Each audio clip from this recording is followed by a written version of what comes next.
This didn't happen earlier because, or more often, because I'm absolutely not a morning person and I tend to snooze too often in the morning. So, okay, it's the first time this semester, and I have 3 courses at 8:30. So, anyways, let's get back to our content. So we have finished the chapter on the capital asset pricing model last week, and that was kind of our first big part of the lecture, to find out the relationship between expected returns and our risk measures, beta and volatility. And we were kind of stuck here in kind of the wrap-up of this by looking at some empirical results. And this is from my personal research area, so I tend to speak a little bit too much about it. But for you, it might be interesting if you want to work with data in your master thesis.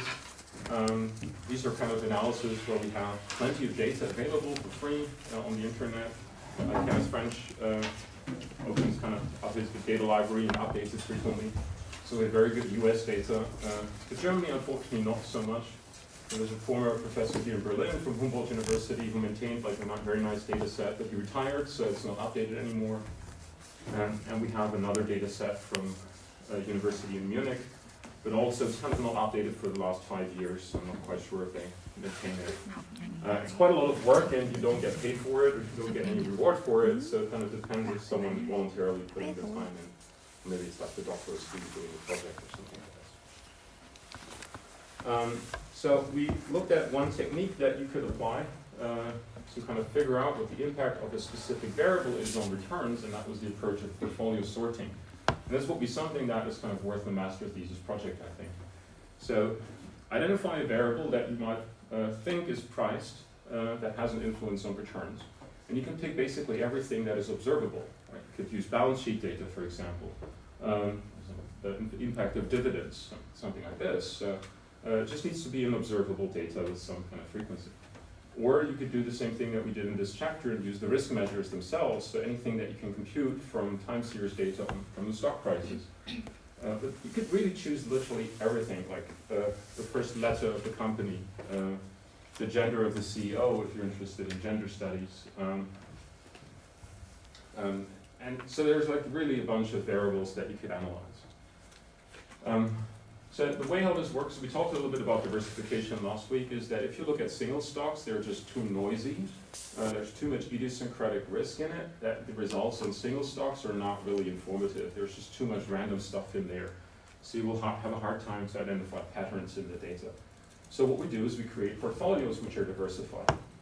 Now what we want is that every portfolio is different with respect to the variable that we're interested in. So for example, if you take firm size, which is an important variable for returns, then you would basically rank all your firms according to their size and then assign them to portfolios such that like the 10 or 20% smallest stocks are always in one portfolio. And then you update that frequently, and the updating is necessary because companies can grow over time. Like Amazon started out as a small company, but over time became one of the biggest companies in the world. Right? So at the beginning you want to include them in your small portfolio, but over time, when it grows, it doesn't really make sense to keep it there, so you want to have it in a different portfolio. Right. So what you get is you get diversified portfolios which have very stable characteristics with respect to the variable that you're interested in, size, for example. So you will have 5 different portfolios which are diversified, which are all different with respect to the size of the companies in them, for example. So that's the first step. And then you can analyze the differences between the portfolios in 2 dimensions. So you could look basically how much of like the variation of a single portfolio over time is explained by the capital asset pricing model. That would be the first perspective here. So you would estimate the beta and the alpha based on usually excess returns. So that's the return above the risk-free rate. And the alpha should be 0 if the capital asset pricing model works. The beta should fully explain all the variation in the returns, and the explanatory power should be, that's the R squared that we usually use in regressions, that should be 100%. Right? So we're not anywhere near close to that in the real world, in the data, but that's how you test it.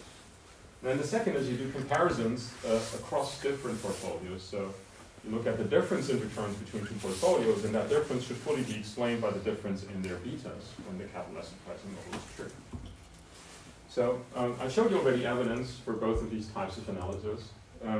Again, if you want to kind of do this in a master thesis, there is an approach, a regression-based approach that combines these two regressions. It's a two-stage regression. And this is called Farmer-Macbeth regression.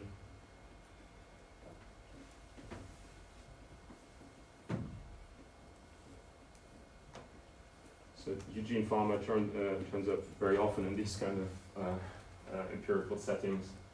So that would be a regression-based technique to do the same thing. In our lecture here, we don't form the portfolios ourselves because it's just too time-consuming to do, and we need much more data. But fortunately, on the website of Kenneth French, that's another co-author of Eugene Fama here, we have already the returns of these sorts of portfolios. You find lots of things like size, book-to-market ratio is one that's quite frequently used, the returns itself, and the beta itself. And we had a look here at the first result of the beta sorted portfolios. So what we've done here is we put $1 into two portfolios, one with a high beta, on average that was 1.5, and one with a low beta, on average that was 0.67. We invest the same amount of money, and we look at what's the difference after here roughly 60 years. And the surprising result was that the low beta assets have a higher payoff at the end, right? We make twice as much money with the low risk asset compared to the high risk assets. And that really is contradicting the key outcome of the model, right? We would expect it the other way around. Right, so that leads us now to two conclusions. Either our model is wrong, or maybe it's just incomplete. So maybe there is something that is some risk factor that is associated with these low beta stocks that we just haven't identified yet. Right, so maybe it's there's something like high beta stocks, for example, could be usually small stocks like startups, for example. They tend to have higher betas, and the older a company gets, the smaller its beta. That's a pattern that we, for example, see in the data. But maybe startups can turn out to be very successful companies, right? So maybe we're measuring this effect here, that they grow over time. Right? It's really hard to say, and there is no definite conclusion to this. But what we can see here is that actually for some time, if you look at the first 20 years, the model actually worked. So the capital asset pricing model would predict that the red line, the high betas, should be steeper than the gray line. And here you see it's true.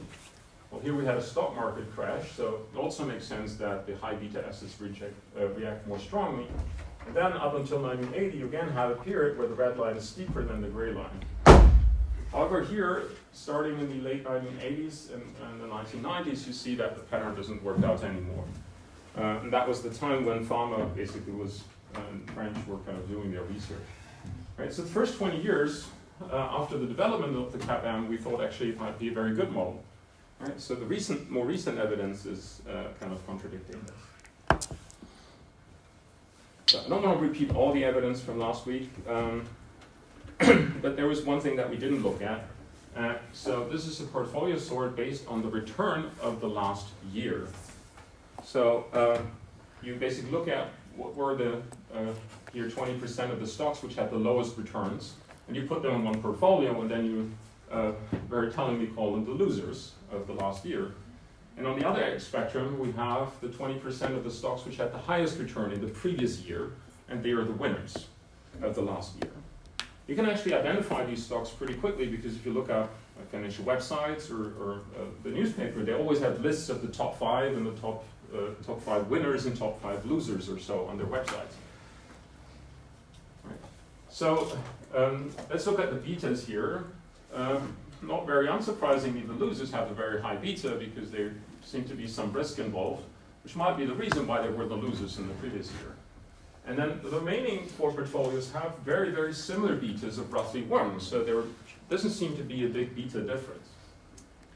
However, if you look at the portfolio returns, now that's the actual returns after you do the sorting, the losers continue to be losers, and the winners continue to be winners. Right, so you actually see an increasing value here. So the better your return in the last year, that seems to be a good predictor for a future high return. Now, this is again a little bit contradictory because a high return, given our capital asset pricing model is true, would also signal a high level of risk. But our risk measure, the beta, is the highest in the loser portfolio. So the portfolio that we consider to have the highest risk has the lowest return suddenly, right? That's completely flipped upside down, right? And the winners here have roughly beta of 1, so they should perform right on average like the market does, but they outperform the market. And again, you can see this in the alphas. So the alpha here tells us what's the difference to the prediction of the return by the capital asset pricing model given the beta, right? So for this beta here, the capital asset pricing model actually predicts a return that should be 8.4% higher than the actual outcome. And here, for the winner portfolio, we predict a return by the capital asset pricing model, which is kind of 5% lower than the actual one, right? So positive alphas means that the capital asset pricing model underestimates the true return, and here it overestimates the true return. Right? And again, we see a pattern that from minus to plus, the values steadily increase over the portfolios. So this is really, really difficult to find an explanation behind this. There are some theories out there, but none of them have been proven. So on top of this pattern is not really stable over time. But this is a strategy that many investors follow, right? They just buy the winners from the last year and hope that they can